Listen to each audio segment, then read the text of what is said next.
Eric had it out in his shop, and so they did bring 2 freaks. I didn't know that was back there because I couldn't see photos, but that's Trish's engine from Federalsburg. That's hers.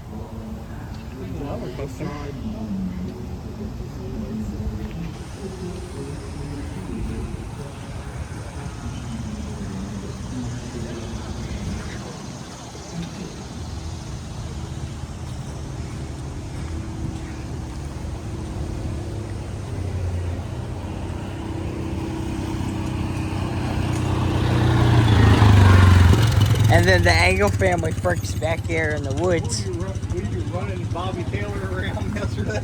I wasn't. I've only been here today. Okay. You've only been here today. We showed. It says that we're here with Simon. He's showing us the end. Okay. Yeah, Simon's the guy for this engine. We're just helping him out.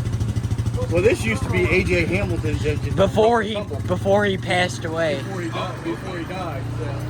We remember it as AJ Hamilton's engine. Yeah. That's how we refer it. It was a stay put at Russell Temple for many years. Just one Gatorade.